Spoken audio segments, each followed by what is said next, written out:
Welcome ਸਤਿ ਸ਼੍ਰੀ ਅਕਾਲ ਜੀ। ਮੈਂ ਹਾਂ ਹਰਜੋਤ ਕੌਰ ਤੇ ਤੁਹਾਡਾ ਸਾਰਿਆਂ ਦਾ ਸਵਾਗਤ ਹੈ ਜੀ ਤੁਹਾਡੇ ਆਪਣੇ ਖਾਸ ਇਮੀਗ੍ਰੇਸ਼ਨ ਸ਼ੋਅ ਉਡਾਰੀ ਵਿਦੇਸ਼ਾਂ ਨੂੰ। ਤੇ ਅਸੀਂ ਜਿੱਥੇ ਹਰ ਵਾਰੀ ਤੁਹਾਨੂੰ ਸ਼ੋਅ ਦੇ ਵਿੱਚ ਅਪਡੇਟਸ ਦਿੰਨੇ ਆ ਤਾਂ ਕਿ ਤੁਹਾਨੂੰ ਸਭ ਕੁਝ ਪਤਾ ਹੋਵੇ ਕਦੋਂ ਤੁਸੀਂ ਅਪਲਾਈ ਕਰਨਾ ਹੈ, ਕਿਹੜੀ ਗੱਲਾਂ ਦਾ ਧਿਆਨ ਰੱਖਦੇ ਹੋਏ ਅਪਲਾਈ ਕਰਨਾ ਹੈ। ਪਰ ਅੱਜ ਅਸੀਂ ਖਾਸ ਤੌਰ ਤੇ ਇੱਕ ਖਾਸ ਸ਼ੋਅ ਲੈ ਕੇ ਆਏ ਹਾਂ ਕਿਉਂਕਿ ਇਸ ਦੇ ਵਿੱਚ ਅਸੀਂ ਕੁਝ ਪ੍ਰੋਫਾਈਲਸ ਡਿਸਕਸ ਕਰਨ ਜਾ ਰਹੇ ਹਾਂ ਜੋ ਤੁਹਾਡੇ ਵਿੱਚੋਂ ਹੀ ਕਈਆਂ ਨੇ ਸਾਨੂੰ ਆਪਣੀ ਪ੍ਰੋਫਾਈਲਸ ਭੇਜੀਆਂ ਸੀ ਈਮੇਲਸ ਦੇ ਜ਼ਰੀਏ, ਕਮੈਂਟਸ ਦੇ ਜ਼ਰੀਏ। ਸੋ ਅਸੀਂ ਉਹ ਕੁਝ ਪ੍ਰੋਫਾਈਲਸ ਕੱਢੀਆਂ ਨੇ, ਉਹਨਾਂ ਨੂੰ ਡਿਸਕਸ ਕਰਾਂਗੇ ਇਸ ਸ਼ੋਅ ਦੇ ਵਿੱਚ। ਤੇ ਸਾਡੇ ਨਾਲ ਅੱਜ ਸਟੂਡੀਓ ਵਿੱਚ ਅਸੀਂ ਇਨਵਾਈਟ ਕੀਤਾ ਹੋਇਆ ਜੀ ESS ਗਲੋਬਲ ਤੋਂ ਵੀਜ਼ਾ ਐਕਸਪਰਟ ਮਿਸਟਰ ਰੋਹਿਤ ਸੈਠੀ ਜੀ ਨੂੰ। ਬਹੁਤ ਬਹੁਤ ਸਵਾਗਤ ਹੈ ਜੀ। ਸਤਿ ਸ਼੍ਰੀ ਅਕਾਲ। ਥੈਂਕ ਯੂ ਵੈਰੀ ਮਚ ਜੀ। ਸਾਡੇ ਨਾਲ ਜੁੜੇ ਸਾਰੇ ਦਰਸ਼ਕਾਂ ਨੂੰ ਮੇਰੇ ਵੱਲੋਂ ਤੇ ESS ਦੀ ਪੂਰੀ ਟੀਮ ਵੱਲੋਂ ਪਿਆਰ ਭਰਿਆ ਸਤਿ ਸ਼੍ਰੀ ਅਕਾਲ ਜੀ। ਬਿਲਕੁਲ। ਤੇ ਅੱਗੇ ਜਦੋਂ ਜਿੱਥੇ ਅਸੀਂ ਤੁਹਾਡੇ ਤੋਂ ਅਪਡੇਟਸ ਪੁੱਛਦੇ ਹਾਂ, ਲੇਕਿਨ ਅਸੀਂ ਅੱਜ ਖਾਸ ਤੌਰ ਤੇ ਤੁਹਾਨੂੰ ਇਨਵਾਈਟ ਕੀਤਾ ਹੈ ਕਿਉਂਕਿ ਬਹੁਤ ਪ੍ਰੋਫਾਈਲ ਸਾਡੇ ਕੋਲ ਲਗਾਤਾਰ ਸਟੂਡੈਂਟਸ ਦੀ ਆਉਂਦੀਆਂ ਤੇ ਅਸੀਂ ਚਾਹੁੰਦੇ ਹਾਂ ਕਿ ਕੁਝ ਡਿਸਕਸ ਕਰਦੇ ਹਾਂ ਤੁਹਾਡੇ ਨਾਲ ਪ੍ਰੋਫਾਈਲਸ ਤਾਂ ਕਿ ਬਾਕੀ ਸਟੂਡੈਂਟਸ ਵੀ ਰਿਲੇਟ ਕਰ ਸਕਣ, ਸਮਝ ਸਕਣ ਚੀਜ਼ਾਂ ਨੂੰ।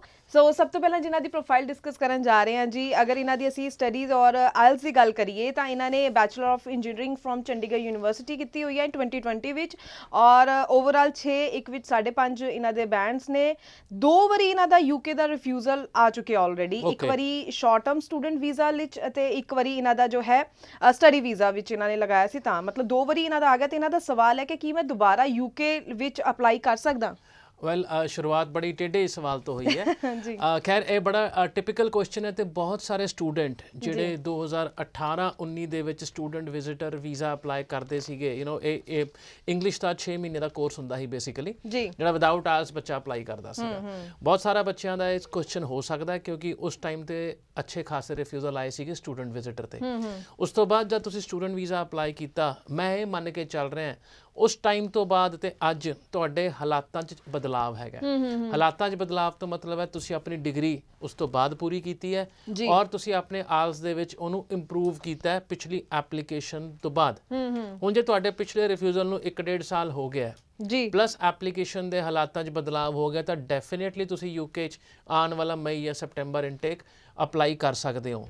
ਹਾਊਐਵਰ ਇੱਕ ਇੱਥੇ ਚੀਜ਼ ਨੂੰ ਧਿਆਨ ਜ਼ਰੂਰ ਰੱਖਣਾ ਜੀ, ਜਦ ਤੁਸੀਂ ਐਪਲੀਕੇਸ਼ਨ ਯੂਨੀਵਰਸਿਟੀ ਨੂੰ ਲਾਣਾ ਹੈ ਜਾਂ ਈਵਨ ਐਮਬੈਸੀ ਨੂੰ ਲਾਣਾ ਹੈ, ਉਹਨਾਂ ਨੂੰ ਉਹ ਚੇਂਜ ਇਨ ਸਰਕਮਸਟੈਂਸਿਸ ਜ਼ਰੂਰ ਹਾਈਲਾਈਟ ਕਰਨੇ ਨੇ ਕਿਉਂਕਿ ਉਹਨਾਂ ਦੀ ਅਜ਼ੰਪਸ਼ਨ ਹੋਣੀ ਹੈ ਇੱਕ ਵਾਰ ਰਿਫਿਊਜ਼ਲ ਹੈ ਜਾਂ 2 ਵਾਰ ਰਿਫਿਊਜ਼ਲ ਹੈ, ਇਹ ਜੈਨੂਇਨ ਬੱਚਾ ਹੈ ਹੀ ਨਹੀਂ ਹੈਗਾ, UK ਦੇ ਮਗਰ ਹੀ ਪਿਆ ਹੋਇਆ। ਪਰ ਉਹਨਾਂ ਨੂੰ ਹਾਈਲਾਈਟ ਜ਼ਰੂਰ ਕਰਨਾ ਪਿਛਲੀ ਐਪਲੀਕੇਸ਼ਨ ਤੋਂ ਬਾਅਦ ਤੁਸੀਂ 1.5 ਸਾਲ, ਆਈ ਐਮ ਅਜ਼ਿਊਮਿੰਗ 1.5 ਸਾਲ ਦਾ ਗੈਪ ਹੈ, ਉਹਦੇ ਵਿੱਚ ਕੀ ਸਰਕਮਸਟੈਂਸਿਸ ਚੇਂਜ ਕੀਤੇ, ਕੀ ਆਪਣੀ ਪ੍ਰੋਫਾਈਲ 'ਚ ਵਾਧਾ ਕੀਤਾ ਤੇ ਅੱਜ ਵਾਲੀ ਪ੍ਰੋਫਾਈਲ ਤੁਹਾਡੇ ਲਾਸਟ ਪ੍ਰੋਫਾਈਲ ਤੋਂ ਵੱਖਰੀ ਕਿਉਂ ਹੈ, ਤਾਂ ਵੀਜ਼ਾ ਕੋਈ ਪ੍ਰੋਬਲਮ ਨਹੀਂ ਹੋਣਾ ਚਾਹੀਦਾ। ਜੀ ਜੀ ਜੀ ਬਿਲਕੁਲ। ਤੇ ਮੈਨੂੰ ਪੂਰੀ ਉਮੀਦ ਹੈ ਕਿ ਬਾਕੀ ਦਰਸ਼ਕ ਵੀ ਇਹ ਸ਼ੋਅ ਜ਼ਰੂਰ ਸਾਰੇ ਧਿਆਨ ਨਾਲ ਵੇਖੋ ਕਿਉਂਕਿ ਅੱਜ ਡਿਫਰੈਂਟ ਅਸੀਂ ਪ੍ਰੋਫਾਈਲਸ ਡਿਸਕਸ ਕਰਨੀ ਹੈ। UK, ਆਸਟ੍ਰੇਲੀਆ, ਕੈਨੇਡਾ ਸਭ ਦੇ ਲਈ ਪ੍ਰੋਫਾਈਲਸ ਅਸੀਂ ਡਿਸਕਸ ਕਰਨ ਜਾ ਰਹੇ ਹਾਂ। ਤੁਹਾਡਾ ਵੀ ਸਵਾਲ ਹੋਵੇ ਤਾਂ ਜੋ ਨੰਬਰ ਡਿਸਪਲੇ ਹੋ ਰਿਹਾ ਤੁਸੀਂ ਕਾਲ ਕਰਕੇ ਵੀ ਜਾਂ ਫਿਰ ਕਮੈਂਟ ਕਰਕੇ ਜਾਂ ਮੈਸੇਜ ਕਰਕੇ ਵੀ ਜਵਾਬ ਲੈ ਸਕਦੇ ਹੋ ਕਿਉਂਕਿ ESS ਗਲੋਬਲ ਦੀ ਪੂਰੀ ਟੀਮ ਹਮੇਸ਼ਾ ਤਿਆਰ ਰਹਿੰਦੀ ਹੈ ਤੁਹਾਡਾ ਕੋਈ ਵੀ ਸਵਾਲ ਹੋਵੇ ਉਸਦਾ ਜਵਾਬ ਦੇਣ ਲਈ। ਅਗਲੀ ਪ੍ਰੋਫਾਈਲ ਮੈਂ ਡਿਸਕਸ ਕਰਨਾ ਚਾਹੂੰਗੀ। ਇਹ ਜਿਹੜੇ ਸਟੂਡੈਂਟ ਨੇ ਇਹਨਾਂ ਨੇ ਜਿਹੜੀ BA ਆਪਣੀ 2018 ਵਿੱਚ ਕੀਤੀ ਹੈ GNDU ਤੋਂ ਔਰ ਅਗਰ ਆਪਾਂ ਇਹਨਾਂ ਦੇ ਆਇਲਸ ਸਕੋਰ ਦੀ ਗੱਲ ਕਰੀਏ ਤਾਂ ਓਵਰਆਲ ਇਹਨਾਂ ਦੇ 6 ਬੈਂਡ ਨੇ, ਇੱਕ ਵਿੱਚ 5.5 ਨੇ। ਤੇ ਇਹ ਪੁੱਛਣਾ ਚਾਹ ਰਹੇ ਨੇ ਕਿ ਮੈਂ ਕੈਨੇਡਾ ਲਈ ਅਪਲਾਈ ਕਰ ਸਕਦਾ? 2018 ਵਿੱਚ ਇਹਨਾਂ ਨੇ BA ਕੀਤੀ ਹੈ। ਵੈਲ ਅੱਜ ਵੀ ਇਹ ਸਵਾਲ ਆਣਾ ਜਿੱਥੇ 1.5 ਬੈਂਡ ਹੈ ਤੇ ਉਮੀਦ ਰੱਖਣਾ, ਉਹ ਕਹਾਵਤ ਬਿਲਕੁਲ ਸਹੀ ਕਰ ਦਿੰਦੀ ਹੈ, ਉਮੀਦ ਤੇ ਦੁਨੀਆ ਕਾਇਮ ਹੈ। ਵੈਲ ਪ੍ਰੈਕਟੀਕਲੀ ਐਂਡ ਲੌਜੀਕਲੀ ਅੱਜ ਦਾ ਟਾਈਮ 1.5 ਦਾ ਨਹੀਂ ਹੈਗਾ। ਤੁਸੀਂ ਜੇ ਕੈਨੇਡਾ ਅਪਲਾਈ ਕਰਨਾ ਹੈ, ਉਹਨਾਂ ਜਦ ਮੈਂ ਕਾਉਂਸਲਿੰਗ ਕਰਦਾ ਤਾਂ ਇਹੋ ਜਿਹੀ ਕੋਈ ਪ੍ਰੋਫਾਈਲ ਆਉਂਦੀ ਹੈ, ਮੈਂ ਸਿੰਪਲ ਕਹਿੰਦਾ ਪੜਾਸ ਕੱਢਣੀ ਹੈ ਮਿੱਤਰਾ, ਇੱਕ ਵਾਰ ਜ਼ਰੂਰ ਲਾ ਲੈ। ਪਰ ਅੱਜ ਦਾ ਕਾਨੂੰਨ, ਹਾਲਾਤ ਤੇ ਲੌਜਿਕ ਉਹਨੂੰ ਸਪੋਰਟ ਨਹੀਂ ਕਰਦੇ। ਹੁਣ ਤੁਸੀਂ BA ਕੀਤੀ ਹੈ ਗੁਰੂ ਨਾਨਕ ਦੇਵ ਯੂਨੀਵਰਸਿਟੀ ਤੋਂ, ਜਿਹੜੀ ਕਿ ਸੈਕਸ਼ਨ 1 ਯੂਨੀਵਰਸਿਟੀ ਹੈ ਆਸਟ੍ਰੇਲੀਆ ਦੇ ਪੈਰਾਮੀਟਰ ਤੇ ਔਰ ਨੈਰਿਕ ਦੇ ਵਿੱਚ 5 ਸਟਾਰ ਰੇਟਿੰਗ ਰੱਖਦੀ ਹੈ। ਇਹ ਤੁਸੀਂ ਓਵਰਆਲ 6, 1 5.5 ਹੈ, 2 5.5 ਹੈ BA ਪਾਸ ਆਊਟ ਕਰਨ ਤੋਂ ਬਾਅਦ ਅੱਜ ਆਸਟ੍ਰੇਲੀਆ ਐਂਡ UK ਦੇ ਵਿੱਚ ਇਹ ਪ੍ਰੋਫਾਈਲ ਨੂੰ ਲੈ ਕੇ ਜਾ ਸਕਦੇ ਹੋ। ਜੇ ਕੈਨੇਡਾ ਨਾਲ ਹੀ ਬਹੁਤ ਜ਼ਿਆਦਾ ਪਿਆਰ ਹੈ ਤਾਂ ਇੱਕ ਵਾਰ ਆਇਲਸ ਜ਼ਰੂਰ ਰਿਪੀਟ ਕਰੋ ਕਿਉਂਕਿ 1 5.5 ਨਾਲ ਤੁਸੀਂ ਸਿਰਫ ਆਪਣੀ ਪ੍ਰੋਫਾਈਲ ਖਰਾਬ ਕਰਾਓਗੇ ਰਿਫਿਊਜ਼ਲ ਲੈ ਕੇ। ਜੀ 1 5.5 ਦਾ ਬੇਸਿਕ ਸਟੋਰੀ ਕੀ ਹੈ, ਕੋਈ ਕਹਿੰਦਾ ਬੈਕਲੌਗ ਬਹੁਤ ਜ਼ਿਆਦਾ ਹੈ, ਉਹ ਬੈਸਟ ਆਫ ਦਾ ਬੈਸਟ ਪ੍ਰੋਫਾਈਲਾਂ ਕੱਢਣਗੇ। ਕੋਈ ਕਹਿੰਦਾ ਆਰਟੀਫਿਸ਼ੀਅਲ ਇੰਟੈਲੀਜੈਂਸ 1 5.5 ਨੂੰ ਸਾਈਡ ਕਰਦੀ ਪਈ ਹੈ। ਆਪਣੀ ਥਿਓਰੀਜ਼ ਹੈ, ਇਹਨੂੰ ਮੈਂ ਸਿੰਪਲ ਲੌਜਿਕ ਨਾਲ ਲਾ ਕੇ ਚੱਲਦਾ। ਜੇ 100 ਪ੍ਰੋਫਾਈਲਾਂ 1 5.5 ਵਾਲੀਆਂ ਲੌਜ ਨੇ, 1 ਜਾਂ 2 ਹੀ ਵੀਜ਼ਾ ਲੈ ਕੇ ਆਉਂਦੇ ਪਏ ਨੇ, ਤੇ ਮੇਰੀ ਦੁਨੀਆ 'ਚ ਪਾਵਰ ਆਫ ਅਰਦਾਸ ਹੈ। ਫਾਈਲ ਲਾ ਕੇ ਅਰਦਾਸ ਤੇ ਜ਼ੋਰ ਲਾ ਦਿਓ ਜੇ 100 ਚੋਂ 2 ਚ ਤੁਸੀਂ ਆਨੇ ਹੋ ਤਾਂ ਬਿਲਕੁਲ ਵੀਜ਼ਾ ਆਏਗਾ, ਨਹੀਂ ਤਾਂ ਲੌਜੀਕਲੀ 6 ਬੈਂਡ ਕਰਕੇ ਹੀ ਅਪਲਾਈ ਕਰੋ ਵੀਜ਼ਾ ਲੈਣ ਵਾਸਤੇ। ਜੀ ਪਰ ਮੈਂ ਇੱਥੇ ਇੱਕ ਸਵਾਲ ਇਹ ਕਰਨਾ ਚਾਹੂੰਗੀ, ਅਸੀਂ ਜ਼ਿਆਦਾਤਰ ਅਸੀਂ ਇਹ ਵੇਖ ਰਹੇ ਸਾਡੇ ਪੰਜਾਬ ਵਿੱਚ ਅਗਰ ਅਸੀਂ ਗੱਲ ਕਰੀਏ ਓਵਰਆਲ 6 ਪਰ ਕਿਸੇ ਨਾ ਕਿਸੇ ਇੱਕ ਉਹਦੇ ਵਿੱਚ ਉਹਨਾਂ ਦੇ ਮੋਡਿਊਲ ਵਿੱਚ 5.5 ਰਹਿ ਜਾਂਦੇ ਨੇ। ਉਹਨਾਂ ਦੀ ਕੁਆਲੀਫਿਕੇਸ਼ਨ ਅਕੈਡਮਿਕਸ ਵਿੱਚ ਪਰਸੈਂਟੇਜ ਵੀ ਵਧੀਆ ਹੁੰਦੀ ਹੈ, ਪਰ ਇੱਥੇ ਆ ਕੇ ਆਇਲਸ ਨੂੰ ਲੈ ਕੇ ਇਹ ਹੋ ਜਾਂਦਾ। ਤਾਂ ਇਹੋ ਜਿਹੀ ਪ੍ਰੋਫਾਈਲਸ ਦਾ ਫਿਰ ਮਤਲਬ ਇਹੀ ਹੱਲ ਹੈ ਕਿ ਦੁਬਾਰਾ ਆਇਲਸ ਕਰਨ? ਦੇਖੋ ਅਨਫੋਰਚੂਨੇਟਲੀ ਹੁੰਦਾ ਕੀ ਹੈ, ਚਾਹੇ ਤੁਸੀਂ ਆਇਲਸ ਤੋਂ ਸ਼ੁਰੂ ਕਰੋ, ਸਟੂਡੈਂਟ ਵੀਜ਼ਾ ਕਾਉਂਸਲਿੰਗ ਚ ਵੀ ਆ ਜਾਈਏ, ਹਰ ਕੋਈ ਨਾ ਐਂਡ ਦੇ ਪ੍ਰੋਸੈਸ ਨੂੰ ਬੜਾ ਜ਼ੋਰ ਲਾਉਂਦਾ ਪਿਆ, ਮੈਨੂੰ 6 ਬੈਂਡ ਈਚ ਹੀ ਚਾਹੀਦੇ ਨੇ, ਬਟ ਕੋਈ ਪ੍ਰੋਸੈਸ ਨੂੰ ਨਹੀਂ ਦੇਖਦਾ ਉੱਥੇ ਪਹੁੰਚਣਾ ਕਿਵੇਂ ਹੈ। ਹੁਣ ਕਈ ਵਾਰ ਹੁੰਦਾ ਮੇਰੇ ਰੀਡਿੰਗ 5.5 ਹੈ, ਮੈਂ ਦੱਬ ਕੇ ਰੀਡਿੰਗ ਦੀ ਤਿਆਰੀ ਕੀਤੀ, ਰੀਡਿੰਗ 6 ਆ ਗਏ, ਮੇਰੇ ਰਾਈਟਿੰਗ 5.5 ਰਹਿ ਗਏ। ਇਹ ਬੜਾ ਆਮ ਹੁੰਦਾ ਹੈ। ਬਿਲਕੁਲ ਤੁਸੀਂ ਜਦ ਆਇਲਸ ਦੁਆਰਾ ਰੀਸੀਟ ਕਰਦੇ ਪਏ ਹੋ, ਉਹ ਇੱਕ ਮੋਡਿਊਲ ਦਾ ਆਇਲਸ ਨਹੀਂ ਹੈਗਾ ਜਿਸ 'ਚ 5.5 ਹੈ, ਉਹ ਸਾਰਾ ਹੀ ਪੇਪਰ ਦੁਆਰਾ ਹੈ। ਤੁਹਾਡਾ ਜ਼ੋਰ ਬਾਕੀਆਂ 'ਚ ਵੀ ਓਨਾ ਲੱਗਣਾ ਚਾਹੀਦਾ ਜਿੰਨਾ ਇੱਕ ਮੋਡਿਊਲ 5.5 ਵਿੱਚ ਲੱਗ ਰਿਹਾ। ਠੀਕ ਹੈ, ਕਿਉਂਕਿ ਅਗਲੀ ਵਾਰ ਦੂਜੇ 'ਚ 5.5 ਰਹਿ ਜਾਓਗੇ ਜਾਂ ਤੀਸਰੀ ਵਾਰ ਕਿਸੇ ਹੋਰ 'ਚ ਰਹਿ ਜਾਣਗੇ, ਤੁਸੀਂ ਕਹਿਣਾ ਤਾਂ ਨੰਬਰ ਦਿੰਦੇ ਨਹੀਂ IDP ਜਾਂ ਬ੍ਰਿਟਿਸ਼ ਕਾਉਂਸਲ ਵਾਲੇ, ਇਹ ਤਾਂ ਇਹਨਾਂ ਦੀ ਸਕੀਮ ਚੱਲਦੀ ਪਈ ਹੈ, ਨੰਬਰ ਨਹੀਂ ਦੇਣੇ ਇਹਨਾਂ ਨੇ।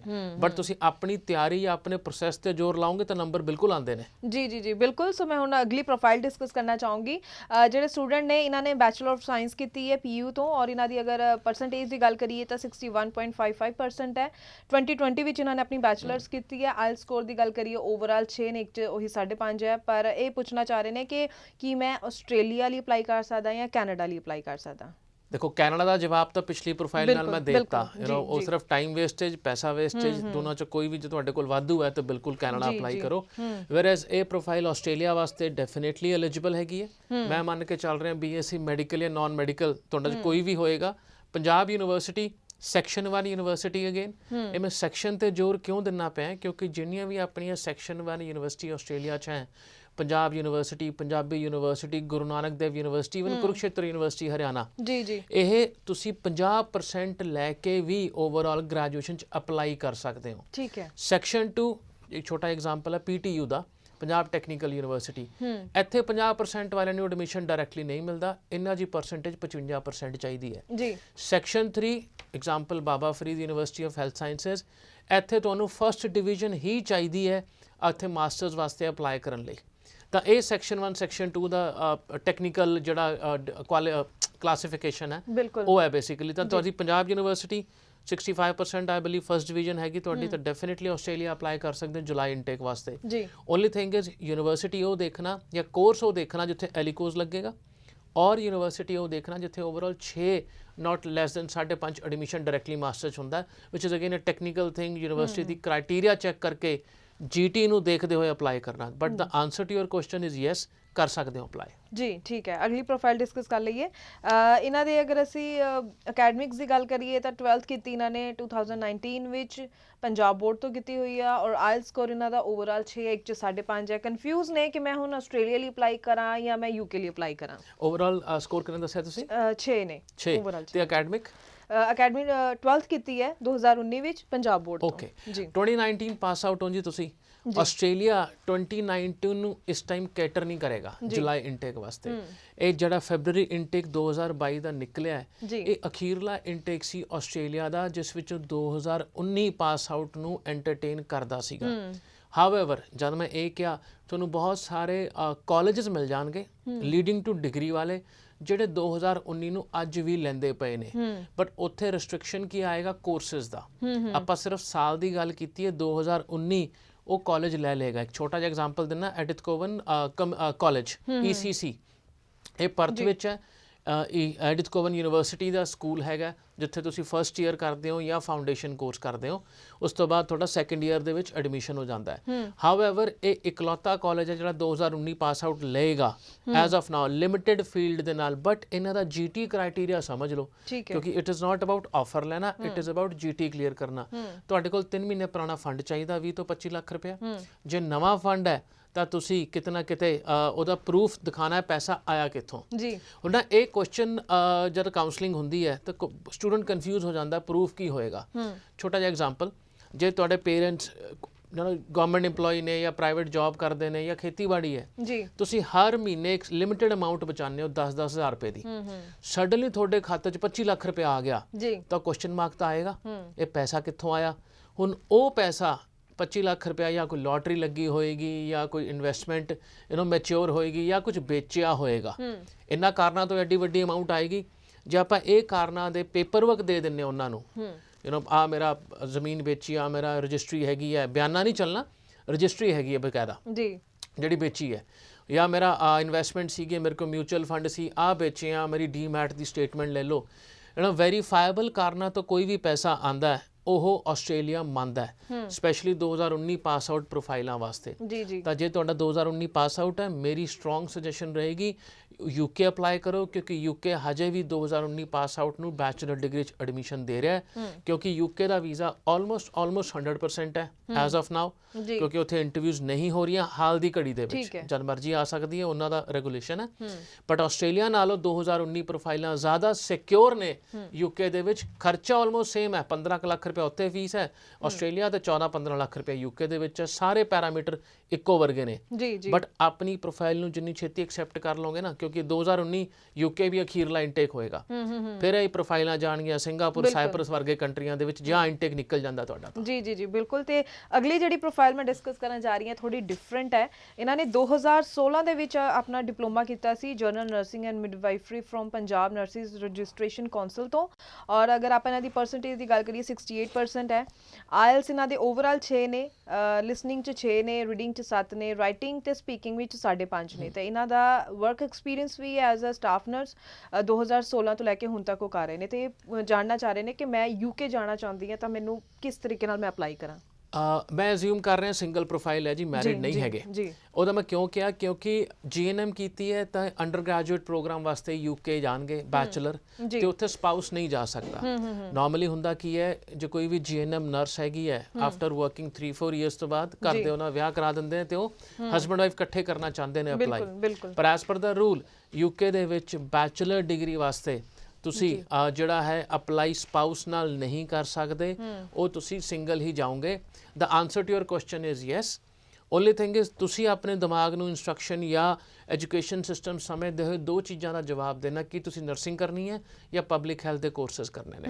ਨਰਸਿੰਗ ਬਹੁਤ ਘੱਟ ਲਿਮਿਟਿਡ ਕਾਲਜਸ 'ਚ ਮਿਲੂਗੀ UK ਦੇ ਵਿੱਚ ਇਹਨਾਂ ਬੈਂਡ ਦੇ ਨਾਲ, ਕਿਉਂਕਿ ਉੱਥੇ RN ਬਣਨ ਵਾਸਤੇ 7 ਬੈਂਡ ਚਾਹੀਦੇ ਆ, 6.5 ਤੋਂ ਉੱਤੇ ਚਾਹੀਦੇ ਨੇ, ਪਰ ਤੁਹਾਡਾ 6 ਨੇ ਨਾ ਬੈਂਡ ਇਹਨਾਂ ਦੇ। ਜੀ ਹਾਂਜੀ। ਤਾਂ ਕਿਤੇ ਨਾ ਕਿਤੇ ਬੜਾ ਲਿਮਿਟੇਸ਼ਨ ਆਫ ਕੋਰਸ ਮਿਲੂਗਾ। Bachelor of nursing general practice for example ਇੱਕ ਪਾਰਟਿਕੂਲਰ ਪ੍ਰੋਗਰਾਮ ਹੈ ਸਪਟੈਂਬਰ ਇਨਟੇਕ ਦੇ ਵਿੱਚ, ਮਈ 'ਚੋਂ ਕੋਰਸ ਨਹੀਂ ਹੈਗਾ, ਸਪਟੈਂਬਰ ਇਨਟੇਕ ਦੇ ਵਿੱਚ ਕੋਰਸ ਹੈ। ਔਰ ਪਬਲਿਕ ਹੈਲਥ ਤੁਹਾਨੂੰ ਇਹ ਵੀ ਸਪਟੈਂਬਰ ਇਨਟੇਕ 'ਚ ਮਿਲੂਗਾ, ਤਾਂ ਤੁਸੀਂ ਉਹਦੇ ਵਾਸਤੇ ਅਪਲਾਈ ਕਰ ਸਕਦੇ ਹੋ ਹੁਣੀ। ਹੁਣ ਟੈਕਨੀਕਲੀ 6 ਮਹੀਨੇ ਪਹਿਲਾਂ ਤੁਹਾਨੂੰ ਕੈਸ਼ ਮਿਲ ਸਕਦਾ ਹੈ ਤੇ ਵੀਜ਼ਾ ਅਪਲਾਈ ਕਰ ਸਕਦੇ ਹੋ। ਟਰੈਵਲ 3 ਮਹੀਨੇ ਦੇ ਵਿੱਚ ਹੀ ਕਰਨਾ ਜਦ ਤੁਹਾਡਾ ਵੀਜ਼ਾ ਸਟਾਰਟ ਹੁੰਦਾ, ਤਾਂ this is a technical aspect ਜਿਹੜਾ ਤੁਸੀਂ ਅਪਲਾਈ ਕਰੋਗੇ ਤੁਹਾਨੂੰ ਪਤਾ ਹੋਣਾ ਚਾਹੀਦਾ ਹੈ। ਜੀ ਬਿਲਕੁਲ। ਸੋ ਸਾਡੇ ਕੋਲ ਕਈ ਤਰ੍ਹਾਂ ਦੀ ਪ੍ਰੋਫਾਈਲਸ ਆਈਆਂ ਹੋਈਆਂ ਨੇ, ਸਟੂਡੈਂਟਸ ਜੋ ਹੈ ਪੁੱਛਣਾ ਚਾਹ ਰਹੇ ਸੀ, ਸੋ ਅਸੀਂ ਪ੍ਰੋਪਰ ਅੱਜ ਦਾ ਜਿਹੜਾ ਸ਼ੋਅ ਹੈ ਤੁਹਾਡੀ ਪ੍ਰੋਫਾਈਲਸ ਹੀ ਡਿਸਕਸ ਕਰ ਰਹੇ ਹਾਂ, ਤੇ ਉਮੀਦ ਕਰਦੇ ਹਾਂ ਤੁਸੀਂ ਸ਼ੋਅ ਪੂਰਾ ਸ਼ੁਰੂ ਤੋਂ ਅਖੀਰ ਤੱਕ ਜ਼ਰੂਰ ਧਿਆਨ ਨਾਲ ਵੇਖਦੇ ਰਹਿਣਾ, ਕਿਉਂਕਿ ਕਈ ਵਾਰੀ ਪ੍ਰੋਫਾਈਲ ਡਿਸਕਸ ਕਰਦੇ ਤੁਸੀਂ ਖੁਦ ਰਿਲੇਟ ਕਰ ਪਾਉਂਦੇ ਹੋ ਕਿ ਸਾਡੀ ਪ੍ਰੋਫਾਈਲ ਕਿਵੇਂ ਦੀ ਹੈ ਤੇ ਸਾਨੂੰ ਕਿਸ ਤਰ੍ਹਾਂ ਦਾ ਡਿਸੀਜਨ ਲੈਣਾ ਚਾਹੀਦਾ ਹੈ। ਬਾਕੀ ਤੁਸੀਂ ਸਲਾਹ ਲੈਣਾ ਚਾਹੋ ਤਾਂ ESS ਦੀ ਜੋ ਟੀਮ ਹੈ ਉਹ ਹਮੇਸ਼ਾ ਹੀ ਸਟੂਡੈਂਟਸ ਨੂੰ ਸਹੀ ਸਲਾਹ ਦਿੰਦੀ ਹੈ ਤਾਂ ਕਿ ਤੁਸੀਂ ਜੈਨੂਇਨ ਵੇ ਦੇ ਨਾਲ ਆਪਣਾ ਵਿਦੇਸ਼ ਜਾਣ ਦਾ ਸੁਪਨਾ ਸਾਕਾਰ ਕਰ ਸਕੋ। ਅਗਲੀ ਪ੍ਰੋਫਾਈਲ ਦੇਖੀਏ ਤਾਂ ਬਹੁਤ ਹੀ ਮੈਨੂੰ ਲੱਗਦਾ ਹੈ ਕਿ ਤੁਹਾਨੂੰ ਇਸ ਉੱਪਰ ਕੰਮ ਕਰਨਾ ਪਏਗਾ। ਇਹਨਾਂ ਦੀ ਅਗਰ ਅਸੀਂ ਅਕੈਡਮਿਕਸ ਦੀ ਗੱਲ ਕਰ ਲਈਏ, ਇਹਨਾਂ ਨੇ BCA ਕੀਤੀ ਹੈ GNDU ਤੋਂ 2014 ਦੇ ਵਿੱਚ, IELTS ਸਕੋਰ ਓਵਰਆਲ 6 ਨੇ ਇਹਨਾਂ ਦੇ। ਪਰ ਇਹਨਾਂ ਦੀ ਪ੍ਰੋਫਾਈਲ ਦੇ ਵਿੱਚ ਆਪਾਂ ਡਿਸਕਸ ਕਰੀਏ ਤਾਂ ਇਹ ਜੋ ਨਿਊਜ਼ੀਲੈਂਡ ਦੇ ਵਿੱਚ ਸਟੱਡੀ ਵੀਜ਼ਾ ਦੇ ਪਰ ਜਾ ਚੁੱਕੇ ਨੇ 2015 ਤੋਂ 2018 ਦੇ ਵਿੱਚ। ਉਸ ਤੋਂ ਬਾਅਦ ਇਹ ਕੈਨੇਡਾ ਵਿੱਚ ਬੈਨ ਵੀ ਨੇ 2019 ਦੇ ਵਿੱਚ, ਤੇ ਇਸ ਦੇ ਨਾਲ ਇਹਨਾਂ ਦੇ ਜਿਹੜੇ ਸਪਾਊਸ ਨੇ ਉਹ ਨਿਊਜ਼ੀਲੈਂਡ ਦੇ ਵਿੱਚ ਨੇ, ਇਲੀਗਲ ਤੌਰ ਤੇ ਨੇ। ਜੀ ਪਰ ਇਹ ਚਾਹੁੰਦੇ ਨੇ ਕਿ ਮੈਂ ਜੋ ਹੈ ਮੈਂ ਅਪਲਾਈ ਕਰਾਂ UK ਜਾਂ ਆਸਟ੍ਰੇਲੀਆ ਦੇ ਲਈ, ਪਰ ਉਹ ਸਿੰਗਲ ਹੀ ਅਪਲਾਈ ਕਰਨਾ ਚਾਹ ਰਹੇ ਨੇ। ਤੇ ਕੀ ਇੱਥੇ ਫਿਰ ਸਪਾਊਸ ਵੀ ਉਹਨਾਂ ਦੇ ਬਾਅਦ ਵਿੱਚ ਅਪਲਾਈ ਕਰ ਸਕਣਗੇ ਬਾਅਦ ਚ ਇੱਥੇ? ਦਾ ਆਨਸਰ ਇਜ਼ ਯੈਸ, ਕਰ ਸਕਦੇ ਆ ਜੀ, ਬਟ ਇਹ ਪ੍ਰੋਫਾਈਲ ਨੂੰ ਸਮਝਣਾ ਬੜਾ ਜ਼ਰੂਰੀ ਹੈ। ਧਿਆਨ ਨਾਲ ਦੇਖੋ, ਮਤਲਬ ਜੇ ਇੰਨੀ ਜਗ੍ਹਾ ਤੋਂ ਬੰਦਾ ਰਿਫਿਊਜ਼ ਹੈ ਬਿਲਕੁਲ, ਤਾਂ ਉਹ ਹਜੇ ਵੀ ਹਿੰਮਤ ਰੱਖ ਕੇ ਬੈਠਾ, ਕਿੰਨੀ ਵਾਰ ਆਸ ਦਿੱਤਾ ਹੋਣਾ ਉਹਨੇ ਬਾਹਰ ਜਾਣ ਵਾਸਤੇ, ਬਟ ਕਿੰਨਾ ਪੈਸਾ ਤੇ ਟਾਈਮ ਵੇਸਟ ਕੀਤਾ। ਤੇ ਸ਼ੁਰੂਆਤ ਹੁੰਦੀ ਹੈ ਕਿਤੇ ਨਾ ਕਿਤੇ ਲੈਕ ਆਫ ਨੌਲੇਜ ਤੋਂ, ਜਾਂ ਆਪਣੀ ਇਨਵੋਲਵਮੈਂਟ ਨਾ ਹੋਣਾ ਪ੍ਰੋਸੈਸ ਦੇ ਵਿੱਚ। ਇਹ ਨਾ ਹਜੇ ਵੀ ਹੁੰਦਾ ਹੈ, ਕਿਸੇ ਵੀ ਕੰਸਲਟੈਂਟ ਜਾਂ ਕਾਉਂਸਲਰ ਬੱਚਾ ਕਰਾਉਣ ਆਉਂਦਾ, ਭਾਜੀ ਵੀਜ਼ਾ ਹੀ ਚਾਹੀਦਾ ਬਿਲਕੁਲ, ਉਹਨੂੰ ਜਿੰਨਾ ਮਰਜ਼ੀ ਦੱਸਣ ਦੀ ਕੋਸ਼ਿਸ਼ ਕਰੋ ਇਸ ਸਟੈਪ ਤੇ ਆ ਕਰਨਾ ਹੈ ਤੇ ਉਹ ਕਰਨਾ, ਕਹਿੰਦਾ ਛੱਡੋ ਪਰ ਵੀਜ਼ਾ ਹੀ ਚਾਹੀਦਾ। ਇਹ ਨਤੀਜਾ ਸਿਰਫ ਉਹ ਇੱਕ ਲਾਈਨ ਦਾ ਹੈ, ਵੀਜ਼ਾ ਹੀ ਚਾਹੀਦਾ। ਤੇ ਜੋ ਹੁੰਦਾ ਤੁਹਾਡੇ ਸਾਹਮਣੇ ਹੈ। ਰਿਜੈਕਸ਼ਨ ਆਣਾ ਨਿਊਜ਼ੀਲੈਂਡ ਤੋਂ, ਕੈਨੇਡਾ ਬੈਨ 2019 ਚ ਉਹ ਟਾਈਮ ਸੀਗਾ ਜਦ ਐਡ ਆਂਦੀ ਸੀਗੀ GIC ਵੀ ਕੰਸਲਟੈਂਟ ਦਿੰਦਾ ਹੈ, ਫੀਸ ਵੀ ਕੰਸਲਟੈਂਟ ਦਿੰਦਾ, ਤੇ ਪਤਾ ਨਹੀਂ ਕਿੱਥੋਂ ਇੰਨੇ ਕਰੋੜੋਂ ਰੁਪਏ ਆਉਂਦੇ ਕੰਸਲਟੈਂਟ ਕੋਲ ਦੇਣ ਵਾਸਤੇ। ਜੀ ਤੇ ਉਸ ਟਾਈਮ ਤੇ ਬੈਨ ਦੀ ਬੜੀ ਝੜੀ ਲੱਗੀ ਹੋਈ ਸੀਗੀ। ਵੈਲ ਜਿਹੜੀ ਤੁਹਾਡੀ ਪ੍ਰੋਫਾਈਲ ਹੈ, ਜੇ ਮੈਨੂੰ ਸ਼ਾਰਟਕਟ ਦੇਖਾਂ, ਯੈਸ ਇਹਨੂੰ ਕੀਤਾ ਜਾ ਸਕਦਾ ਹੈਗਾ, ਪਰ ਇਹਦੇ ਲਈ ਡਾਕੂਮੈਂਟੇਸ਼ਨ ਜੋ ਤੁਸੀਂ ਮੈਂਸ਼ਨ ਕੀਤੇ ਉਹ ਦੇਖਣੇ ਤੇ ਪੜ੍ਹਨੇ ਬੜੇ ਜ਼ਰੂਰੀ ਹੈ, ਕਿਉਂਕਿ ਜਦ ਤੁਹਾਡਾ ਬੈਨ ਲੱਗਦਾ ਹੈ, ਤੁਹਾਨੂੰ ਰਿਫਿਊਜ਼ਲ ਆਉਂਦਾ ਹੈ, ਉਹ ਕਿਸੇ ਸਬ ਸੈਕਸ਼ਨਸ ਤੇ ਆਉਂਦਾ ਹੈ, ਲਾਈਨ 'ਚ ਨਹੀਂ ਆਉਂਦਾ, ਉਸ ਤੇ ਕਾਨੂੰਨ ਦੇ ਸਬ ਸੈਕਸ਼ਨ ਲਿਖੇ ਹੁੰਦੇ ਨੇ, ਉਹ ਪੜ੍ਹਨੇ ਬੜੇ ਜ਼ਰੂਰੀ ਹੈ ਬਿਫੋਰ ਉਹਨਾਂ ਦਾ ਇੱਕ ਤੋੜ ਲੱਭਿਆ ਜਾਵੇ। ਛੋਟਾ ਜਿਹਾ ਐਗਜ਼ਾਮਪਲ ਦੇਣਾ, UK ਦੇ ਵਿੱਚ ਇੱਕ ਛੋਟੇ ਜਿਹੇ ਕਲੌਜ਼ ਹੁੰਦੇ ਨੇ, ਤੁਸੀਂ ਉੱਥੇ ਜਿੰਨੀ ਮਰਜ਼ੀ ਦੇਰ ਇਲੀਗਲ ਰਹੇ ਹੋ, ਪਰ ਜੇ ਵੋਲੰਟਰੀ ਤੁਸੀਂ ਛੱਡ ਕੇ ਆਉਂਦੇ ਹੋ ਆਪਣੇ ਪੈਸਿਆਂ ਦੇ ਨਾਲ, ਤਾਂ ਉਹ 1 ਸਾਲ ਦਾ ਬੈਨ ਹੈ। ਜੇ ਤੁਹਾਨੂੰ ਉਹ ਆਪ ਵੋਲੰਟਰੀ ਛੱਡ ਕੇ ਆਉਂਦੇ ਹੋ ਪਰ ਪਬਲਿਕ ਦੇ ਪੈਸੇ ਲੱਗੇ ਹੁੰਦੇ ਹਨ, ਤਾਂ 2 ਸਾਲ ਦਾ ਬੈਨ ਹੈ। ਉਹ ਜਿਹੜੇ ਸਬ ਸੈਕਸ਼ਨ ਹੈ ਨਾ, ਉਹਨਾਂ ਦੀ ਟਰਾਂਸਲੇਸ਼ਨ ਬੜੀ ਜ਼ਰੂਰੀ ਹੈ। ਤਾਂ ਜਰਨਲ ਪ੍ਰੋਫਾਈਲ ਹੈ, ਤੁਸੀਂ ਡੈਫੀਨੇਟਲੀ ਕਰ ਸਕਦੇ ਹੋ। ਤੁਸੀਂ ਜੇ ਪੰਜਾਬ ਤੋਂ ਹੈਗੇ ਹੋ ਤਾਂ ESS ਦੇ ਕਿਸੇ ਵੀ ਆਫਿਸ ਜਾ ਕੇ, ਮੈਂ ਸਪੈਸੀਫਿਕਲੀ ਤੁਹਾਨੂੰ ਜਲੰਧਰ ਜਾਂ ਅੰਮ੍ਰਿਤਸਰ ਦੇ ਵਿੱਚ ਰੈਫਰ ਕਰਾਂਗਾ, ਕਿਉਂਕਿ ਉਹਨਾਂ ਦਾ ਐਕਸਪੀਰੀਅੰਸ ਥੋੜਾ ਜ਼ਿਆਦਾ ਹੈ ਜੇ ਕੇਸਿਸ ਦਾ। ਜੇ ਤੁਹਾਨੂੰ ਮੇਰੇ ਨਾਲ ਗੱਲ ਕਰਨ ਦੀ ਲੋੜ ਪੈਂਦੀ ਹੈ, ਤੁਸੀਂ ਇਸ ਆਫਿਸ ਜਾ ਕੇ ਉਹਨਾਂ ਦੇ ਮੈਨੇਜਰ ਨੂੰ ਰਿਕੁਐਸਟ ਕਰ ਸਕਦੇ ਹੋ ਵੀ ਮੇਰੀ ਪ੍ਰੋਫਾਈਲ TV ਤੇ ਡਿਸਕਸ ਹੋਈ ਸੀਗੀ, ਤਾਂ ਰੋਹਿਤ ਜੀ ਨਾਲ ਗੱਲ ਕਰਾ ਦਿਓ ਤੇ I'll be on the call to discuss your profile. Spouse ਹਾਲ ਦੀ ਘੜੀ ਜਿਹੜਾ ਥੋੜਾ, ਮੈਂ just want to let you know, ਇਹਨੂੰ ਬਾਅਦ 'ਚ ਹੀ ਕਰਾਂਗੇ, ਬਟ ਜੇ ਗੱਲਾਂ ਬਾਤਾਂ ਦੇ ਵਿੱਚ ਤੁਹਾਡੇ ਡਾਕੂਮੈਂਟੇਸ਼ਨ ਦੇਖ ਕੇ ਕੋਈ ਰਾਹ ਨਿਕਲਦਾ ਹੋਏਗਾ, ਜੇ ਆਪਾਂ ਨਾਲ ਕਰ ਸਕਦੇ ਹਾਂ, ਤਾਂ ਮੇਰੀ ਸੁਜੈਸ਼ਨ ਰਹੇਗੀ ਨਾਲ ਹੀ ਕਰੋ, ਕਿਉਂਕਿ ਉਹ ਫਿਰ ਨਹੀਂ ਤਾਂ ਉਹ ਟਾਈਮ ਪੀਰੀਅਡ ਤੁਹਾਡਾ ਵੱਖਰੇ ਹੋਣ ਦਾ ਵੱਧ ਜਾਣਾ, ਤਾਂ ਆਪਾਂ ਇਹਨੂੰ ਕਾਗਜ਼ ਦੇਖ ਕੇ ਹੀ ਇਹਨੂੰ ਕਨਕਲੂਡ ਕਰਾਂਗੇ। But your profile it's certainly yes, ਤੁਸੀਂ ਅਪਲਾਈ ਕਰ ਸਕਦੇ ਹੈਗੇ ਹੋ। ਜੀ ਬਿਲਕੁਲ। ਤੇ ਜਿਵੇਂ ਇਸ ਤਰ੍ਹਾਂ ਦੀ ਆਪਾਂ ਪ੍ਰੋਫਾਈਲਸ ਦੀ ਗੱਲ ਕਰੀਏ, ਬਹੁਤ ਹੀ ਜ਼ਿਆਦਾ ਕੁਝ ਆਪਾਂ ਕਹਿ ਸਕਦੇ ਵੀਕ ਪੁਆਇੰਟਸ ਹੁੰਦੇ ਨੇ, ਤਾਂ ਕੀ ਇਹਨਾਂ ਦੇ ਉੱਪਰ ਕੰਮ ਕਰਨਾ ਬਹੁਤ ਜ਼ਿਆਦਾ ਟਫ ਜੌਬ ਹੋ ਜਾਂਦਾ? ਨਹੀਂ, ਇਹ ਐਕਚੁਅਲੀ ਜੀ ਮੇਰੇ ਵਾਸਤੇ ਬੜਾ ਇੰਟਰਸਟਿੰਗ ਹੈ, ਕਿਉਂਕਿ ਨਾਰਮਲ ਕੇਸਿਸ ਤਾਂ ਹਰ ਕੋਈ ਕੱਢ ਦਿੰਦਾ, ਜਿੱਥੇ ਆਂਦਾ ਦਿਮਾਗ ਵਰਤਿਆ ਜਾਣਾ ਜਾਂ ਜਿੱਥੇ ਆ ਕੇ ਐਕਸਪਰਟੀਜ਼ ਜਿਹਨੂੰ ਆਪਾਂ ਐਕਸਪੀਰੀਅੰਸ ਕਹਿੰਦੇ ਆ, ਉਹ ਇਹੋ ਜਿਹੇ ਕੇਸਿਸ 'ਚ ਹੀ ਲੱਗਦਾ ਹੈਗਾ। ਇਹੋ ਜਿਹੇ ਕੇਸਿਸ ਸਪੈਸੀਫਿਕਲੀ ਮੈਂ ਤੇ ਗੁਰਿੰਦਰ ਭਾਜੀ ਆਪ ਬਹਿਨੇ ਇਹਨਾਂ ਕੇਸਿਸ ਦੇ ਉੱਤੇ, ਜਿੱਥੇ ਟਾਈਮ ਤੇ ਦਿਮਾਗ ਦਾ ਕੋਈ ਪਸੀਨਾ ਵੀ ਨਿਕਲੇ, ਨਹੀਂ ਤਾਂ ਕਾਉਂਸਲਰ ਤਾਂ ਕਰ ਹੀ ਲੈਂਦੇ ਆਪਣਾ ਕੰਮ। ਬਟ ਹਾਊਐਵਰ ਇਹੋ ਜਿਹੀ ਪ੍ਰੋਫਾਈਲਾਂ ਨਾ ਅੱਜ ਦੀ ਡੇਟ ਡਰ ਜਾਂਦੀਆਂ ਨੇ। ਕਿਉਂ ਡਰ ਜਾਂਦੀਆਂ ਨੇ? ਕਿਉਂਕਿ ਉਹ ਇੰਨਾ ਤਾਂ ਉਹਨਾਂ ਨਾਲ ਹੋ ਗਿਆ ਧੱਕਾ ਪਿਛਲੇ 3-4 ਸਾਲਾਂ ਤੋਂ, ਇੰਨੇ ਪੈਸੇ ਲੱਗ ਗਏ, ਉਹ ਸਾਰਿਆਂ ਨੂੰ ਇੱਕੋ ਕੈਟੇਗਰੀ 'ਚ ਸ਼ੁਰੂ ਕਰ ਦਿੰਦਾ ਵੀ ਆਹ ਵੀ ਮਾੜਾ ਤੇ ਉਹ ਵੀ ਮਾੜਾ। ਬਟ ਅਗੇਨ, ਜੇ ਮੈਂ ਸ਼ੁਰੂ 'ਚ ਕੀ ਕਿਹਾ, ਜਿਹੜਾ ਆਲਸ ਦਾ ਮੈਂ ਐਗਜ਼ਾਮਪਲ ਦਿੱਤਾ ਸੀ, ਪ੍ਰੋਸੈਸ ਨੂੰ ਸਮਝ ਕੇ ਤੁਸੀਂ ਕਿਸੇ ਚੀਜ਼ ਦੇ ਵਿੱਚ ਪਾਓਗੇ, ਤੁਹਾਨੂੰ ਅੰਡਰਸਟੈਂਡਿੰਗ ਨਾਲ ਦੀ ਨਾਲ ਆਏਗੀ ਤੇ ਇੰਟਰਸਟ ਬਣਿਆ ਰਹੇਗਾ। ਹਾਲਾਂਕਿ 4 ਕਾਗਜ਼ ਫੜਾਏ, ਆਹ ਫੜੋ ਜੀ, ਤੁਸੀਂ ਪੜੋ ਤੇ ਤੁਸੀਂ ਕਰੋ, ਉੱਥੇ ਫਿਰ ਆਹੀ ਕੁਝ ਹੁੰਦਾ। ਬਿਲਕੁਲ ਸਹੀ ਕਿਹਾ ਤੁਸੀਂ। ਸੋ ਕਿਸੇ ਵੀ ਤਰ੍ਹਾਂ ਦੀ ਪ੍ਰੋਫਾਈਲ ਹੋਵੇ ਤਾਂ ਤੁਸੀਂ ਜ਼ਰੂਰ ਜੋ ਹੈ ਆਪਣਾ ਵਿਦੇਸ਼ ਜਾਣ ਦਾ ਸੁਪਨਾ ਸਾਕਾਰ ਕਰ ਸਕਦੇ ਹੋ। ਬਸ ਤੁਹਾਨੂੰ ਜ਼ਰੂਰਤ ਹੁੰਦੀ ਹੈ ਇੱਕ ਮਾਹਿਰ ਸਲਾਹਕਾਰ ਦੀ, ਇੱਕ ਚੰਗੇ ਕੰਸਲਟੈਂਟ ਦੀ। ਸੋ ਇਸ ਲਈ ਅਸੀਂ ਇਸ ਸ਼ੋਅ ਦੇ ਜ਼ਰੀਏ ਤੁਹਾਨੂੰ ਸਹੀ ਸਲਾਹ ਤੁਹਾਡੇ ਤੱਕ ਪਹੁੰਚਾਉਂਦੇ ਹਾਂ, ਤਾਂ ਕਿ ਤੁਹਾਨੂੰ ਪਤਾ ਚੱਲ ਸਕੇ ਕਿਸ ਤਰੀਕੇ ਨਾਲ, ਜੈਨੂਅਨ ਵੇ ਦੇ ਨਾਲ ਹੀ ਤੁਸੀਂ ਬਾਹਰ ਜਾ ਸਕਦੇ ਹੋ, ਵਿਦੇਸ਼ ਜਾਣ ਦਾ ਸੁਪਨਾ ਸਾਕਾਰ ਕਰ ਸਕਦੇ ਹੋ। ਅਗਲੀ ਪ੍ਰੋਫਾਈਲ ਡਿਸਕਸ ਕਰਦੇ ਹਾਂ ਜੀ। ਇਹ ਜਿਹੜੇ ਨੇ, ਇਹਨਾਂ ਨੇ ਜੀ bachelor of science in nursing ਕੀਤੀ ਹੈ 2016 ਵਿੱਚ ਬਾਬਾ ਫਰੀਦ ਯੂਨੀਵਰਸਿਟੀ ਤੋਂ, ਔਰ ਆਇਲਸ ਦੀ ਗੱਲ ਕਰ ਲਈਏ ਤਾਂ ਓਵਰਆਲ ਇਹਨਾਂ ਦੇ 6.5 ਨੇ, ਲਿਸਨਿੰਗ ਵਿੱਚ 6.5 ਹੈ, ਰੀਡਿੰਗ 'ਚ 6 ਨੇ, ਰਾਈਟਿੰਗ ਵਿੱਚ ਵੀ 6 ਨੇ, ਸਪੀਕਿੰਗ 'ਚ 5.5 ਨੇ। ਵਰਕ ਐਕਸਪੀਰੀਅੰਸ ਹੈ ਕਿ ਐਜ਼ ਅ ਸਟਾਫ ਨਰਸ ਕੰਮ ਕਰ ਰਹੇ ਨੇ, ਤੇ ਇਹ ਕਨਫਿਊਜ਼ ਨੇ ਕਿ ਮੈਂ ਹੁਣ ਆਸਟ੍ਰੇਲੀਆ ਅਪਲਾਈ ਕਰਾਂ, UK ਜਾਂ ਕੈਨੇਡਾ ਅਪਲਾਈ ਕਰਾਂ। ਦੇਖੋ, ਕੈਨੇਡਾ ਵਾਸਤੇ ਤਾਂ ਕੋਰੀ ਨਾ ਹੈ ਜੀ। ਜੇ ਕੈਨੇਡਾ ਕਰਨਾ ਹੈ ਤਾਂ 6 ਬੈਂਡ ਕਰਕੇ ਕਰਨਾ ਹੈ, ਕਿਉਂਕਿ Canada is all about diploma programs, ਠੀਕ ਹੈ। ਤੇ ਡਿਪਲੋਮਾ ਪ੍ਰੋਗਰਾਮ ਦੇ ਨਾਲ ਨਾਲ ਤੁਹਾਡੇ ਬੇਸਿਕ ਪੈਰਾਮੀਟਰ ਜਿਹੜੇ ਆਇਲਸ ਲੈਂਗੁਏਜ ਪ੍ਰੋਫੀਸ਼ੀਐਂਸੀ ਵਾਲੇ ਹੁੰਦੇ ਨੇ, ਉਹਨਾਂ ਨੂੰ ਜ਼ਰੂਰ ਪੂਰਾ ਕਰਨਾ। ਵੈਰਐਜ਼ ਤੁਹਾਡੀ ਪ੍ਰੋਫਾਈਲ UK ਵਾਸਤੇ ਦੀ ਬੈਸਟ ਹੈ, ਆਸਟ੍ਰੇਲੀਆ ਵਾਸਤੇ ਸੈਕਿੰਡ ਬੈਸਟ ਕਹੂੰਗਾ, ਕਿਉਂਕਿ ਉੱਥੇ ਐਲੀਕੋਜ਼ ਲੱਗ ਸਕਦਾ ਤੁਹਾਨੂੰ, ਠੀਕ ਹੈ। ਮਾਸਟਰਸ ਵਾਸਤੇ ਨਾਰਮਲੀ ਤੁਹਾਨੂੰ 6.5 ਬੈਂਡ ਚਾਹੀਦੇ ਹੁੰਦੇ ਨੇ ਹੈਲਥ ਫੈਕਲਟੀ ਵਾਸਤੇ, ਕਿਉਂਕਿ ਤੁਸੀਂ ਹੈਲਥ ਫੈਕਲਟੀ ਨੂੰ ਬਿਲੋਂਗ ਕਰਦੇ ਹੋ। ਇਹ ਨਾਰਮਲ ਬਿਜ਼ਨਸ ਤੇ IT ਪ੍ਰੋਗਰਾਮ ਨਹੀਂ ਹੈਗਾ, it's a health faculty. Normally ਐਲੀਕੋਜ਼ ਲੱਗ ਸਕਦਾ 10 ਹਫ਼ਤਿਆਂ ਦਾ, ਉਹ ਵੀ 43 ਚੋਂ ਹਾਲ ਦੀ ਘੜੀ 5 ਜਾਂ 7 ਯੂਨੀਵਰਸਿਟੀਆਂ ਐਲੀਕੋਜ਼ ਦਿੰਦੀਆਂ ਨੇ, ਬਾਕੀ ਨਹੀਂ ਦਿੰਦੀਆਂ। ਬਾਕੀ ਅਜ਼ਿਊਮ ਕਰਦੀਆਂ ਜਾਂ ਪ੍ਰਜ਼ਿਊਮ ਕਰਦੀਆਂ ਨੇ, ਕਿਉਂਕਿ ਇੰਗਲਿਸ਼ ਸਾਡੀ ਸੈਕਿੰਡ ਲੈਂਗੁਏਜ ਹੈ। ਅਸੀਂ 12,000 ਰੁਪਏ ਖਰਚ ਕੇ ਦੁਬਾਰਾ ਇੰਗਲਿਸ਼ ਦੀ ਕੋਚਿੰਗ ਲੈ ਕੇ ਪੇਪਰ ਦੇ ਸਕਦੇ ਹਾਂ, ਸਾਨੂੰ ਲੱਖਾਂ ਲਾਉਣ ਦੀ ਕੀ ਲੋੜ ਪਈ ਹੈ ਇੰਗਲਿਸ਼ ਸਿੱਖਣ ਵਾਸਤੇ। ਤਾਂ ਉਹ GT ਦੇ ਵਿੱਚ ਇਹਨੂੰ ਕਨਕਲੂਡ ਕਰਦੇ ਨੇ। ਵੇਅਰਐਜ਼ UK ਤੁਸੀਂ ਸਿੱਧਾ ਮਾਸਟਰਸ ਆਫ ਪਬਲਿਕ ਹੈਲਥ ਵਾਲੇ ਕੋਰਸਿਸ ਜਾ ਸਕਦੇ ਹੈਗੇ ਹੋ, MBA ਹਸਪੀਟਲ ਐਡਮਿਨਿਸਟ੍ਰੇਸ਼ਨ ਵਾਲੇ ਕੋਰਸਿਸ ਜਾ ਸਕਦੇ ਹੋ ਸੈਪਟੈਂਬਰ ਇਨਟੇਕ ਦੇ ਵਿੱਚ ਜਾਂ ਮਈ ਇਨਟੇਕ ਦੇ ਵਿੱਚ 6 ਬੈਂਡ, ਕੋਈ 5.5 ਤੋਂ ਘੱਟ ਨਹੀਂ।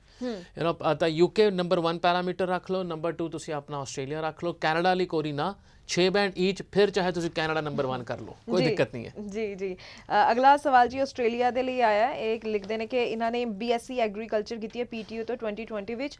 ਆਇਲਸ ਸਕੋਰ ਹੈ ਜੀ ਇਹਨਾਂ ਦਾ ਓਵਰਆਲ 6.5 ਹੈ ਤੇ ਇਹ ਜਾਣਨਾ ਚਾਹ ਰਹੇ ਨੇ ਕਿ ਮੈਂ ਆਸਟ੍ਰੇਲੀਆ ਲਈ ਅਪਲਾਈ ਕਰਨਾ ਚਾਹੁੰਦਾ, ਕਿਹੜੇ ਕੋਰਸ ਔਰ ਕਿਹੜੇ ਇਨਟੇਕ ਲਈ ਅਪਲਾਈ ਕਰਾਂ। ਵੈਲ ਇਹ ਪ੍ਰੋਫਾਈਲ ਬੜੀ ਸਪੈਸੀਫਿਕ ਹੈਗੀ ਹੈ, BSc ਐਗਰੀਕਲਚਰ। ਅਗੇਨ ਇਹਨਾਂ ਦੇ ਕੋਰਸਿਸ ਬੜੇ ਸਪੈਸੀਫਿਕ ਹੁੰਦੇ ਨੇ ਜੀ। ਇਹਨਾਂ ਦੇ courses food science, agriculture, land and ਬਹੁਤ ਸਾਰੇ ਚੀਜ਼ਾਂ ਨੇ। ਇੱਕ ਛੋਟਾ ਜਿਹਾ ਆਰਟੀਕਲ ਪੜ੍ਹਿਆ ਸੀਗਾ ਮੈਂ, ਉਹਦੇ ਵਿੱਚ ਕੀ ਆਇਆ ਸੀ ਵੀ ਅਗਲੇ 20 ਸਾਲਾਂ ਦੇ ਵਿੱਚ ਜਿਹੜਾ ਅਸੀਂ ਫੂਡ ਖਾਂਦੇ ਆ ਉਹਦੀ ਬੜੀ ਸਕੇਅਰਸਿਟੀ ਹੋਣ ਵਾਲੀ ਹੈ। ਐਂਡ ਸਿੰਗਾਪੁਰ ਦੇ ਵਿੱਚ ਤਾਂ ਲੈਬ ਬੇਸਡ ਚਿਕਨ ਬਣਨੇ ਸ਼ੁਰੂ ਹੋ ਗਏ ਰੈਸਟੋਰੈਂਟ ਦੇ ਵਿੱਚ, ਜਿਹੜੇ ਆਰਟੀਫੀਸ਼ੀਅਲ ਚਿਕਨ ਬਣਾਉਂਦੇ ਨੇ ਲੈਬ ਦੇ ਵਿੱਚ। ਦੈਟ ਮੀਨ ਜਿਹੜੀ ਫੂਡ ਟੈਕਨੋਲੋਜੀ ਵੀ ਹੈਗੀ ਹੈ ਐਗਰੀਕਲਚਰ ਵਾਲੀ, ਉਹ ਨੈਕਸਟ ਲੈਵਲ ਤੇ ਜਾਂਦੀ ਪਈ ਹੈ।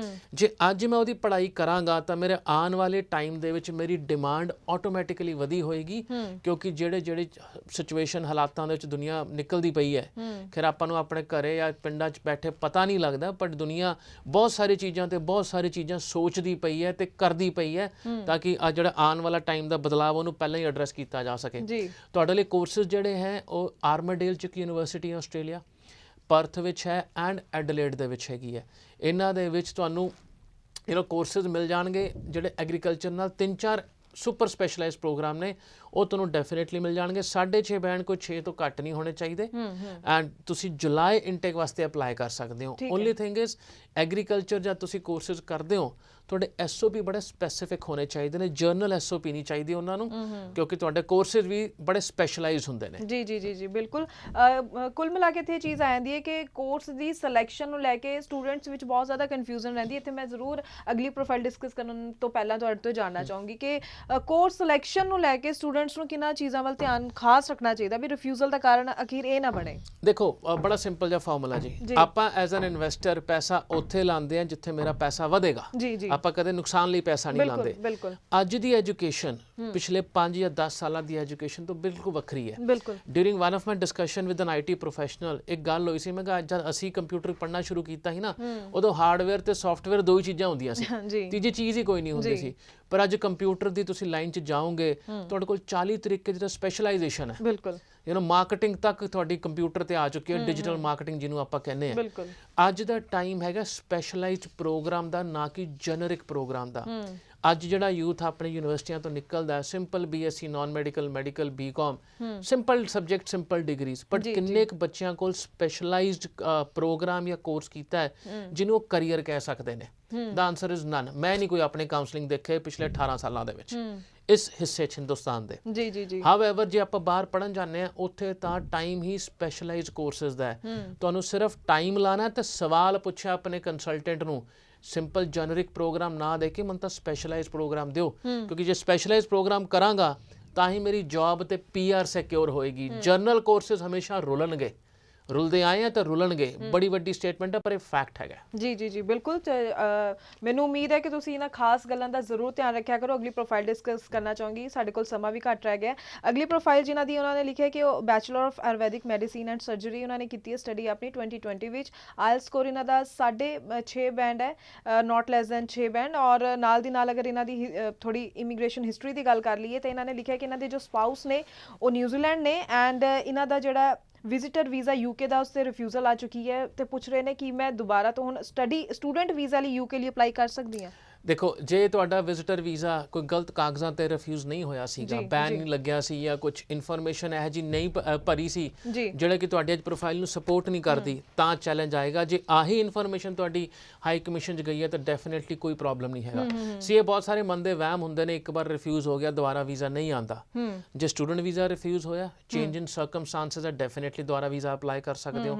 ਵਿਜ਼ਿਟਰ ਵੀਜ਼ਾ ਰਿਫਿਊਜ਼ ਹੋਇਆ ਜਾਂ ਹੋਰ ਕੋਈ ਵੀ ਵੀਜ਼ਾ ਰਿਫਿਊਜ਼ ਹੋਇਆ, ਇਨਫੋਰਮੇਸ਼ਨ ਸਹੀ ਗਈ ਹੈ, ਬੈਨ ਨਹੀਂ ਲੱਗਿਆ, ਤਾਂ ਵੀ ਦੁਬਾਰਾ ਕਰ ਸਕਦੇ ਹੋ। देयर इज नो रोक टोक in number of times that you can apply your visa. जी, तो ਮੈਨੂੰ ਪੂਰੀ ਉਮੀਦ ਹੈ ਕਿ ਜਿੰਨੀ ਪ੍ਰੋਫਾਈਲਸ ਅਸੀਂ ਡਿਸਕਸ ਕੀਤੀਆਂ ਨੇ ਤੁਸੀਂ ਇਹਨਾਂ ਤੋਂ ਕਾਫੀ ਤੁਹਾਨੂੰ ਚੀਜ਼ਾਂ ਕਲੀਅਰ ਹੋਇਆ ਹੋਣਗੀਆਂ, ਕਿਉਂਕਿ ਜਦੋਂ ਆਪਾਂ ਪ੍ਰੈਕਟੀਕਲੀ ਕੁਝ ਗੱਲਾਂ ਡਿਸਕਸ ਕਰਦੇ ਹਾਂ ਉਸ ਤੋਂ ਕਾਫੀ ਚੀਜ਼ਾਂ ਸਮਝਣ ਨੂੰ ਮਿਲ ਜਾਂਦੀਆਂ ਨੇ। ਫਿਰ ਵੀ ਕੋਈ ਸਵਾਲ ਹੋਵੇ, ਕੋਈ ਡਾਊਟ ਹੋਵੇ ਤਾਂ ਸਕਰੀਨ ਤੇ ਲਗਾਤਾਰ ਨੰਬਰ ਡਿਸਪਲੇ ਹੋ ਰਿਹਾ, ਤੁਸੀਂ ESS ਗਲੋਬਲ ਦੇ ਇਹਨਾਂ ਨੰਬਰ ਤੇ ਕਾਲ ਕਰਕੇ ਸਲਾਹ ਲੈ ਸਕਦੇ ਹੋ। ਤੇ ਤੁਹਾਡਾ ਬਹੁਤ ਬਹੁਤ ਧੰਨਵਾਦ ਕਰਦੇ ਹਾਂ ਜੀ ਕਿ ਤੁਸੀਂ ਇੰਨੀ ਵਧੀਆ ਗੱਲਾਂ, ਅਹਿਮ ਜਾਣਕਾਰੀ ਔਰ ਅੱਜ ਖਾਸ ਪ੍ਰੋਫਾਈਲਸ ਅਸੀਂ ਡਿਸਕਸ ਕੀਤੀਆਂ, ਉਸ ਦੇ ਬਾਰੇ ਵੀ ਬਹੁਤ ਗੱਲਾਂ ਕਲੀਅਰ ਕੀਤੀਆਂ। ਥੈਂਕ ਯੂ ਸੋ ਮਚ ਜੀ। ਜ਼ਨਾਲੀ ਔਰ ਮੈਨੂੰ ਯਾਨੀ ਕਿ ਹਰਜੋਤ ਕੌਰ ਨੂੰ ਵੀ ਦਿਓ ਇਜਾਜ਼ਤ। ਧੰਨਵਾਦ।